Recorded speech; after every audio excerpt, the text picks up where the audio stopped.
Bernoulli की प्रमेय का उपयोग आपको बताया जा रहा था। पहला जो उपयोग है वो बताया गया था, उसका नाम क्या है, वेंचुरी मीटर।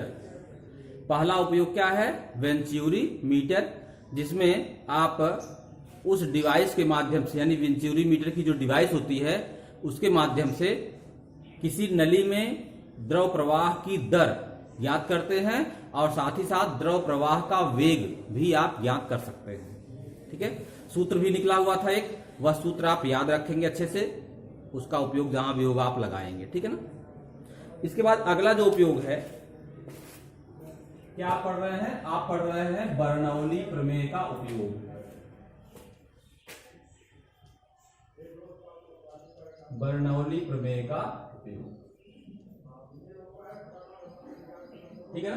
देखिए, एक तो आप पढ़ चुके हैं, अगला जो आपका है दूसरा, बहुत सारे उपयोग हैं, मैं उसमें जो मुख्य है वो आपको बता रहा हूं। ठीक है, देखिए दूसरा जो है, हवाई जहाज के पंखों की आकृति।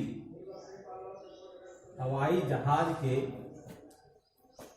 पंखों की आकृति, ठीक है, हवाई जहाज के पंखों की आकृति क्या विशेषता इसमें होती है।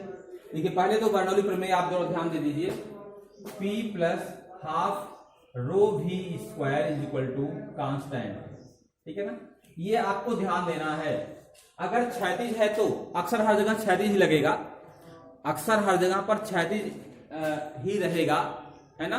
तो वहां पर जो है P plus half rho V square is equal to constant, दाब ऊर्जा और गतिज ऊर्जा, दाब ऊर्जा और गतिज ऊर्जा का जो योग है वह नियत होगा, या दूसरे शब्दों में कह दें हम अगर कि इन दोनों में से अगर किसी एक का मान कम होगा तो दूसरे का मान अपने आप ज्यादा हो जाएगा। अगर दाब ऊर्जा का मान कम होगा तो गतिज ऊर्जा का मान ज्यादा हो जाएगा, और गतिज ऊर्जा का मान कम होगा तो दाब ऊर्जा का मान ज्यादा हो जाएगा। इसी का उपयोग है इसमें। अच्छा, आप समझिए जरा, हवाई जहाज के जो पंखे होते हैं वह बिल्कुल सपाट नहीं बनाए जाते। हवाई जहाज के पंखे जो होते हैं वह बिल्कुल सपाट नहीं बनाए जाते, बल्कि उनके नीचे का जो तल होता है, नीचे का जो तल होता है वो तो समतल होता है। ध्यान दीजिएगा, नीचे का तल क्या होगा, समतल होगा, और ऊपर का जो तल होता है वह हल्का सा उभार रहता है, मतलब वक्राकार रहता है, मतलब वक्र पूरा नहीं रहेगा, लेकिन वो आर्क टाइप का रहता, आर्क उभरा रहता है। ऊपर का पृष्ठ हल्का सा उभरा रहता है, नीचे का पृष्ठ बिल्कुल प्लेन रहता है। इसी तरह से बनाया जाता है हवाई जहाज के पंखों की आकृति।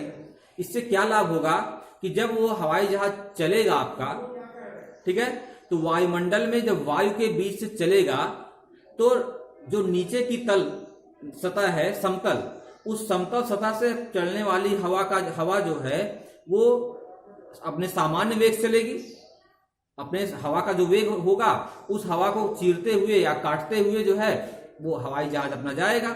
लेकिन हवा पंखे का जो ऊपरी भाग है वह उभरा हुआ है थोड़ा सा, इसलिए जो हवा उसके संपर्क में आएगी, किसके संपर्क में, ऊपरी पृष्ठ के, ऊपरी पृष्ठ के संपर्क में जो हवा आएगी वह हवा क्या होगी, उसका वेग ज्यादा हो जाएगा। किसी तिरछी वस्तु से टकराने के बाद क्या होता है, वेग ज्यादा हो जाता है। तो कहने का मतलब कि ऊपरी पृष्ठ से छूती हुई जो हवा जाएगी उसका वेग ज्यादा रहेगा और निचले भाग से जाने वाली हवा का वेग कम रहेगा। तो हवाई जहाज के पंखों के ऊपर हवा का वेग ज्यादा होता है और हवाई जहाज के पंखों के नीचे हवा का वेग कम रहता है। और हवा का वेग ज्यादा रहेगा तो गतिज ऊर्जा का मान ज्यादा हो जाएगा। तो आप दूसरे शब्दों में कह सकते हैं कि हवाई जहाज के पंखों के ऊपर बहने वाली हवा के पास ज्यादा गतिज ऊर्जा होती है और हवाई जहाज के पंखों के नीचे बहने वाली जो वायु है उसके पास कम गतिज ऊर्जा होती है। अब ज्यादा गतिज ऊर्जा होगी अगर ऊपर, तो ऊपर दाब ऊर्जा कम हो जाएगी, मतलब दाब कम हो जाएगा, नहीं मतलब दाब ऊर्जा कम होने का मतलब दाब कम हो जाएगा। तो हवाई जहाज के पंखों के ऊपर जो स्थान होता है वहां पर दाब कम रहता है और हवाई जहाज के पंखों के नीचे जो है दाब ज्यादा रहता है। दाब ज्यादा क्यों रहता है, क्योंकि वहां पर गतिज ऊर्जा कम रहती है ऊपर की अपेक्षा। क्यों कम रहती है, क्योंकि वहां पर वायु का वेग कम रहता है। तो सिंपल सी बात हो गई कि हवाई जहाज के पंखों के ऊपर जो है वह दाब कम रहता है, नीचे दाब ज्यादा रहता है। हमेशा वायु जो है वह नीचे से मतलब अधिक दाब से कम दाब की तरफ जाती है, तो हवाई जहाज के पंखों को ऊपर उठाने में ये मदद करता है। कौन? अधिक दाब से कम दाब की ओर चलने वाली वायु। वायु जो होती है वो हमेशा अधिक दाब से कम दाब की तरफ चलती है। किसी भी आंधी का बहना हो या वायु का चलना हो, ये दो जगह दाबांतर होता है, दो स्थानों पर, तभी ये वायु चलती है। अगर एक जगह वायु का प्रेशर ज्यादा है और दूसरी जगह वायु का प्रेशर कम है, तो वायु अपने आप फ्लो करना प्रारंभ कर देगी। तो हवाई जहाज के पंखों के नीचे दाब ज्यादा रहता है, ऊपर दाब कम रहता है, इसलिए यह ऊपर की तरफ उसको उठा देता है। ठीक है, तो हवाई जहाज को उड़ने में ये हेल्प करता है। कौन? पंखे की जो ये विशेष तरह की आकृति है, उसका विशेष तरह का जो आकार है, ये उसको इस तरह चलने में मदद करता है। ठीक है ना। चलिए अगला जो है आप समझ जाइए, बुनसन बर्नर। बुनसन बर्नर क्या है? नाम तो आप जानते ही होंगे। बुनसन बर्नर जो है वह एक लैंप है। ठीक है, वो जो है फ्लेम रहित, मतलब उसमें फ्लेम नहीं जलती है, मतलब फ्लेम जलती है, धुआं नहीं होता है। तो इस तरह से बिना धुएं का जो लैंप जलता है वो आपका बुनसन बर्नर, ये लैब में प्रयोग में लाया जाता है। क्या होता है, उसमें नीचे जो है यहां पर छोटी सी टंकी बनी होती है, इसमें गैस भरी रहती है। इस छोटी सी टंकी में गैस भरी होती है और एक पतली सी नली होती है। इस नली में से यहाँ पर छिद्र होता है, नली में गैस चढ़ करके ऐसे ऊपर जाती है और यहाँ पर जलती है। समझ रहे बात को? जलती है। लेकिन ये केवल गैस नहीं जलेगी, जब तक इस गैस में ऑक्सीजन नहीं मिलेगी बाहर से, तब तक ये नहीं जलेगा। तो इस गैस में ऑक्सीजन कहां से मिलेगी? यहां पर बगल में होता है छिद्र। समझ गए बात को? बगल में क्या होता है? छिद्र होता है। तो इस छिद्र के माध्यम से, अब आप समझ सकते हैं कि छिद्र के माध्यम से क्यों गैस ये ऊपर जाती है, तो क्यों बाहर नहीं निकलती? समझ रहे बात को? ये गैस क्यों बाहर नहीं निकलती है? भाई ये गैस ऊपर जा रही है, यहां बाहर निकल सकती है ना, लेकिन बाहर नहीं निकलेगी। वो हमेशा बाहर की वायु अंदर आएगी। क्यों ऐसा होता है? क्योंकि जब ये तेज गति में, चूंकि ये यहां तेज गति में जा रहा है, ये तेज गति में जब ये ऊपर की तरफ गैस जाती है तो वेग ज्यादा रहता है। गैस का वेग ज्यादा रहेगा, और जहां भी गैस का वेग ज्यादा होगा वहां पर दाब कम हो जाएगा। तो यहां पर गैस का वेग ज्यादा होता है, बहुत तेज गति में जो गैस निकलती है, तो गैस का वेग ज्यादा होने से दाब ऊर्जा अंदर कम रहती है, और बाहर तो गैस मतलब वायुमंडल शांत है, बाहर तो वायु का वेग बहुत कम है, इसलिए वहां पर दाब ऊर्जा ज्यादा रहती है। दाब ऊर्जा अधिक होने से हमेशा वायु अधिक दाब से कम दाब की ओर चलती है, तो बाहर की जो वायु होती है वो अंदर की तरफ यहां प्रवेश करती रहती है, और उसमें से ऑक्सीजन लेकर के ये फ्लेम आपकी जलती रहती है। एक और आपको बता दें, आप रसोई गैस घर में आप जाकर चूल्हा देखिएगा, है ना, जैसे आप जो चूल्हे की गुंडी होती है जिसको आप घुमाते हैं गैस जलाने के लिए, जैसे ही आप उसको घुमाएंगे, है ना, गैस क्या होता है? गैस अंदर, गैस पाइप से तो वहां तक पहुंचती रहती है, समझ रहे बात को? पाइप से वहां तक आती रहती है, जब घुमाएंगे तो गैस निकल करके बर्नर के पास पहुंचेगी। आप देखिएगा जब चूल्हे को उल्टा करेंगे तो बर्नर और जहां घुमा रहे हैं उसके बीच में गैप रहता है, इतना गैप रहता है। उसके बाद भी, उस गैपिंग के बाद भी गैस बाहर निकल करके जो है वो डिस्ट्रॉय नहीं होती है। गैपिंग के बाद भी गैस उसमें से सीधे बाहर निकल जाती है, क्योंकि बाहर से वायु का दाब अधिक रहता है, तो बाहर से प्रेशर के नाते गैस अंदर सीधे रास्ते पर ही जाती है, बाहर नहीं जाने पाती, क्योंकि गैस का प्रेशर वहां भी ज्यादा होता है। गैस का प्रेशर अगर ज्यादा होगा, तो ज्यादा प्रेशर होगा तो अंदर जो है दाब ऊर्जा कम हो जाएगी, और बाहर दाब ऊर्जा अधिक रहती है, तो बाहर से वायु जो है वह उस एलपीजी गैस में मिलती रहती है और आपका बर्नर जलता रहता है। तो आप जहां घुंडी घुमाते हैं वहां और बर्नर आप उल्टा करके देखें गैस को, तो बीच में गैपिंग रहती है। तो आप सोचेंगे घुंडी घुमाएंगे गैस जाएगी, तो गैस तो नष्ट हो जाएगी, तो फिर गैस जलती कैसे है? इसी सिद्धांत पे, बर्नौली की प्रमेय के सिद्धांत पर ही वो काम करती है। ठीक है ना? सब में यही सिद्धांत, जो जितने आपको बताएंगे एग्जाम्पल हम, सब में यही काम करता है। अधिक दाब से कम दाब की ओर वायु चलती है। तीसरा देखिए क्या होता है, कड़ित्र। कड़ित्र इसको एटमाइजर कहते हैं।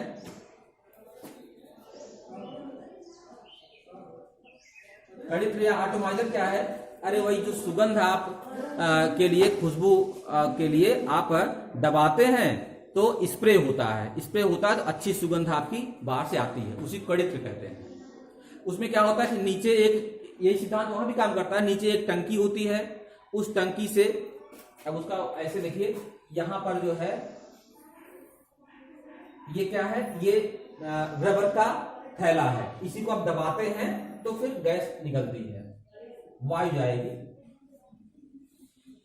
नली यहां चौड़ी रहती है, यहां पर नली जो है पतली हो जाती है, काफी पतली होगी, नली पतली होगी तो वेग ज्यादा हो जाएगा वायु का, सिंपल सी बात। यहां पर जो है वो वही आपका टैंक होता है, सिंपल से बना दे रहा हूं मैं, ऐसे जो है यहाँ पे फव्वारा निकलेगा। इसको आप जब दबाते हैं तो क्या होता है, वायु यहां से बाहर निकलती तेज गति में, यहां पर देखिए पतला बनाया गया इसलिए क्योंकि वायु का वेग ज्यादा हो जाएगा। जब वायु तेज गति में निकलेगी यहाँ पे तो यहाँ पर दाब कम हो जाएगा, जब दाब कम हो जाएगा यहाँ पे, और यहाँ पर दाब तो पहले से मेंटेन ही है, तो नीचे का जो द्रव आपका है, इत्र आपका है, इत्र जो भरा है इसमें, वो इत्र ऊपर आएगा, और वो इत्र जब ऊपर आएगा तो आप यहाँ दबा ही रहे हैं तो वायु में मिल करके फुहारों के रूप में सुगंध आपको वो देगा। तो ये ऊपर इसीलिए चढ़ता है क्योंकि ज्यादा तेज गति में वायु बहेगी जब, तो अंदर जो है वो दाब ऊर्जा का मान कम हो जाएगा, यहाँ पर दाब ऊर्जा का मान ज्यादा रहेगा, तो अधिक दाब से कम दाब की ओर जो इत्र आपका है वो चलेगा। समझ गए? तो ये कड़ित्र भी इसी सिद्धांत पर काम करता है। समझ गए? जहां पर दाब ऊर्जा का मान ज्यादा वहां पर गतिज ऊर्जा का मान कम, जहां गतिज ऊर्जा का मान ज्यादा वहां पर दाब ऊर्जा का मान कम। आंधी में टिन का उड़ना, देखिए जब आंधी बहती है, समझ रहे हैं ना, जब आंधी बहती है तो जो टिन होता है, टिन वो उड़ जाते हैं, जो टिन के पतरे होते हैं, है ना, वो उड़ जाते हैं। क्यों? और उसमें अगर जो है दूसरी तरफ है ना, अगर खिड़कियां नहीं है, कुछ नहीं लगा हुआ है तो और तेज उड़ेगा फिर वो। जैसे एक दीवार है, उस दीवार पर आपने टिन लटका दिया हुआ है, तो अब बाहर से वायु तो आती है, बाहर से वायु आएगी और अंदर जो है वायु जो है चली जाएगी, तो बाहर निकलने की जगह ही नहीं है। अगर जालियां लगी हुई है तो बाहर वायु निकल जाएगी, अगर एक तरफ से प्रवेश करेगी एक तरफ निकलेगी, तब उड़ने के चांसेस कम हो जाते हैं, फिर भी चांसेस रहते हैं, कम हो जाते हैं। कुछ भी नहीं है तो जरूर उड़ जाएगा वो। क्यों ऐसा होता है? देखिए जब हवा बहती है तो हवा जब टिन को छू करके, चूंकि टिन रखा होता तिरछा, आपको अभी हमने पहले बताया था हवाई जहाज के पंखों की आकृति वाले में, कि जब वो टिन को छुएगा, तो टिन रखा है तिरछा, तो हवा जो है उसको छूती हुई तिरछा ऊपर की तरफ उठेगी, तो बाहर वायु का वेग, यानी ऊपर टिन के ऊपर वायु का वेग ज्यादा हो जाता है। किसी तिरछे पृष्ठ को छूती हुई वायु बहेगी अगर, तो उसका वेग ज्यादा हो जाएगा। तो जो टिन रखा होता है वो तिरछा रखा होता है, जब वहां से छूती हुई वायु ऊपर की तरफ उठती है, समझ रहे बात को, तो वायु का वेग ज्यादा हो जाता है। और वायु का वेग ज्यादा हो जाएगा तो क्या होगा, गतिज ऊर्जा का मान ज्यादा हो गया, और गतिज ऊर्जा का मान ज्यादा हो गया तो दाब ऊर्जा का मान कम हो जाता है। तो जो टिन हमारा है उसके ऊपर दाब ऊर्जा का मान कम रहता है, और नीचे वायु गई, वायु को निकलने की जगह ही नहीं है, तो वायु का वेग तो खत्म हो गया वहीं पे। जो वायु बह रही थी उस वायु का वेग कम हो गया, या छोटी मोटी खिड़की भी है तो हवा निकलेगी तो उतना तेज तो निकल नहीं पाएगी, सारी वायु तो वहीं पर रुक जाएगी जो बाहर से बह करके आ रही है टिन के अंदर ही। तो जब वायु का वेग डाउन हो जाएगा, वायु का वेग रुक जाएगा, तो अंदर जो है गतिज ऊर्जा का मान कम हो जाएगा, और गतिज ऊर्जा का मान कम होने से दाब ऊर्जा का मान ज्यादा हो जाएगा। तो टिन के भीतर दाब ज्यादा हो जाता है, ऊपर दाब कम हो जाता है, तो अधिक दाब जहां रहेगा वहां से कम दाब की तरफ, ऊपर की तरफ बल काम करेगा, तो अंदर की जो वायु है वो पूरे टिन को ऊपर की तरफ ऐसे उठा देती है, तो टिन आपका उड़ जाता है। तो आंधी में टिन का जो उड़ना है वह भी बर्नौली के प्रमेय पर ही काम करता है। आंधी में टिन का उड़ना बर्नौली के प्रमेय पर आधारित है, ठीक है ना। चलिए समझ रहे होंगे आप अच्छे से। फव्वारे पर टिकी गेंद, फव्वारे पर टिकी गेंद, है ना। कभी कभी आपने देखा होगा शहरों में चौराहे पे क्या होता है कि फव्वारा जो है, इधर से फव्वारा ऐसे आ रहा है बीच में, इधर से आ रहा है, मतलब चारों तरफ से, है ना। गोलाकार आकृति रहती है, टैंक रहता है समझ लीजिए, और सब में से फव्वारे की पतली पतली बूंदें जो है वो आकर के सेंटर में मिलती हैं, है ना। हर तरफ से आके बूंदें तिरछी ऐसे आती है, सेंटर में सब बूंदें मिलती है। अगर वहां पर एक गेंद रख दी जाए, समझ रहे ना, तो वह गेंद क्या होता है कि वह गेंद जो है वह बाहर नहीं जाती है, वो अंदर है तो अंदर ही रहती है। तो फव्वारे पर गेंद टिकी रहती, कहने का मतलब। क्यों ऐसा होता है? क्योंकि जब फव्वारे में वायु मतलब जल की बूंद निकलती है तो हर जगह से बूंदें निकल रही जल की, तो जब जल की बूंदें निकलेंगी तो उसके आसपास की जो वायु है वो गतिशील हो जाती है। जहां से जल तेज गति में बहेगा तो उसके आसपास की वायु भी उसी वेग से बहना प्रारंभ हो जाएगी। तो वहां पर बहुत ज्यादा जल की धाराएं जाती हैं तो उसके आसपास वायु का वेग ज्यादा हो जाता है। अब वायु का वेग ज्यादा हो जाएगा तो दाब ऊर्जा का मान कम हो जाएगा। तो अंदर दाब ऊर्जा का मान कम रहता है और उसके अपेक्षाकृत बाहर वायु का वेग है नहीं, इसलिए गतिज ऊर्जा का मान कम रहता है, दाब ऊर्जा का मान ज्यादा। तो दाब ऊर्जा का मान ज्यादा है बाहर की तरफ और अंदर की तरफ कम है, इसलिए बाहर से अंदर की तरफ वायु उसको दबाए रहती है। वायु बाहर से अंदर की तरफ उसको दबाए रहती है और जब दबाए रखेगी तो क्या होगा? गेंद बाहर की तरफ नहीं जा पाएगी। ठीक है, तो फव्वारे पर टिकी गेंद जो है वो इसका एग्जाम्पल है। ठीक है, अगला एग्जाम्पल इसका है, देखिए अगला एग्जाम्पल पूछा जाता है। देखिए पूछने का मतलब, इसको कहते हैं मैग्नस इफेक्ट या मैग्नस प्रभाव। क्या कहते हैं इसको? मैग्नस इफेक्ट या मैग्नस प्रभाव कहते हैं। ये अक्सर जो है वो जीके वगैरह में पूछते हैं कि मैग्नस इफेक्ट किस सिद्धांत पर आधारित है। मैग्नस इफेक्ट, तो मैग्नस इफेक्ट आप जान लीजिए ये बर्नौली की प्रमेय के सिद्धांत पर आधारित है। ये इफेक्ट कहां लागू होता है? देखिए क्रिकेट में, है ना, क्रिकेट में जो लोग स्पिन गेंद फेंकते हैं ना, स्पिनर होते हैं, स्पिनर जब गेंद फेंकते हैं तो क्या होता है? गेंद जो है वो नाचते हुए जाती है। कहते हैं ना कि ये अच्छा स्पिनर है, तो गेंदों को अच्छी तरह नचा देता है वो। तो गेंदों को जब नचाता है तो गेंदें जो है वो कभी भी आप सामने की तरफ बॉल को फेंकेंगे तो आप पैरेलल फेंक रहे हैं बॉल को, तो बॉल जो है वो पैरेलल नहीं जाएगी। अगर स्पिन करने वाली गेंद है तो ज्यों ज्यों आगे बढ़ेगी वैसे वैसे डाउन होती चली जाएगी। क्यों ऐसा होता है? इसी इफेक्ट को हम कहते हैं मैग्नस इफेक्ट। मतलब स्पिन करने वाली वस्तु का एक वक्राकार पथ ग्रहण कर लेना या अपने मार्ग पर लगातार झुकते हुए चले जाना क्या कहलाता है? मैग्नस इफेक्ट कहलाता है। ठीक है, स्पिन करने वाला जब स्पिन कर बॉल का रख फेंकता है तो वो जो है कभी भी फुल टॉस बॉल नहीं होती है, वो बॉल हमेशा जो है आगे जाकर डाउन हो जाती है। ठीक है, और जब गिरती है तो फिर सीधे स्टंप की ओर प्रवेश कर जाती है।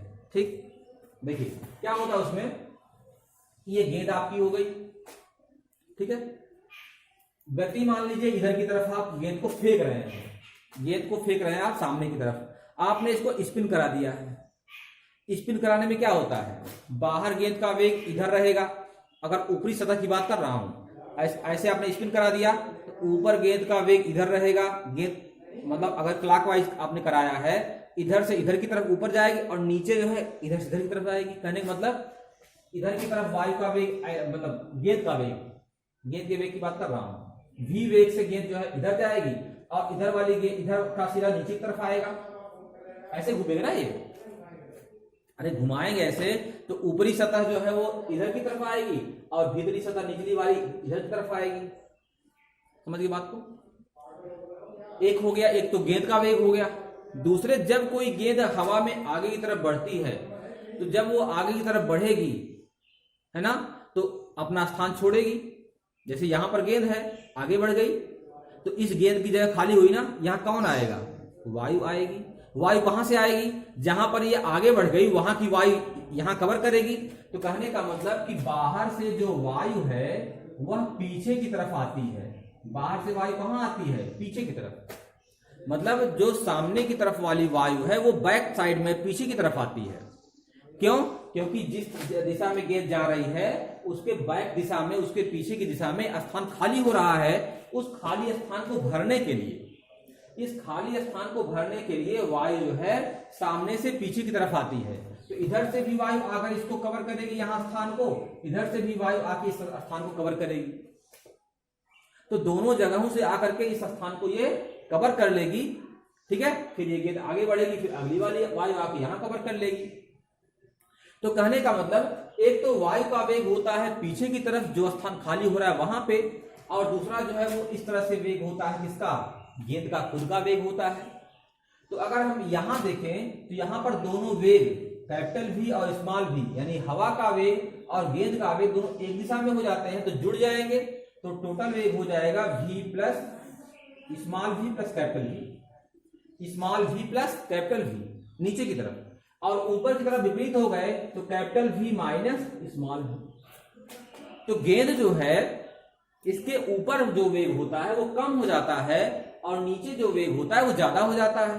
क्यों होता बता दिया ना, नीचे हवा का वेग ज्यादा हो जाएगा और ऊपर हवा का वेग कम हो जाएगा। जब वेग ज्यादा होगा तो गतिज ऊर्जा भी ज्यादा हो जाएगी। तो नीचे जो हमारी वायु होती है इसकी गतिज ऊर्जा ज्यादा होती है और ऊपर गतिज ऊर्जा कम रहती है। अब ऊपर गतिज ऊर्जा कम रहेगी तो दाब ऊर्जा ज्यादा रहेगी, और नीचे जो है गतिज ऊर्जा ज्यादा है, दाब ऊर्जा कम। कहने का मतलब ऊपर प्रेशर ज्यादा हो जाता है, दाब ऊर्जा ज्यादा हो जाती है, और नीचे दाब ऊर्जा कम हो जाती है। इसलिए अधिक दाब से कम दाब की तरफ ये गेंद को हमेशा दबाती हुई जाती है। तो स्पिन करने वाली गेंद कभी भी क्षैतिज नहीं जा सकती है, उस पर ऊपर से हवा का प्रेशर बना रहता है, क्योंकि ऊपर और नीचे हवा का जो दाब है वो एक बराबर रहता है। समझ रहे बात को? इसलिए वह गेंद जो है वो नीचे की तरफ नहीं आती है। और यहाँ पर हवा का वेग ऊपर कम रहेगा, नीचे ज्यादा रहेगा, तो हवा दाब ऊर्जा ऊपर ज्यादा रहेगी, नीचे कम रहेगी, तो ये क्रमशः नीचे की तरफ झुकता चला जाएगा।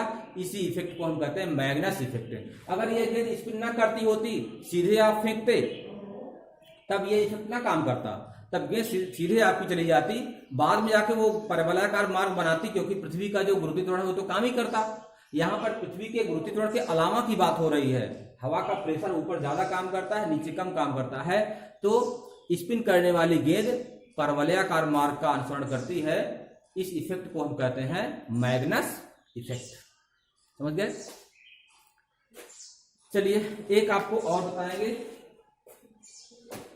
बहुत सारे हैं तो आप पढ़ लीजिएगा।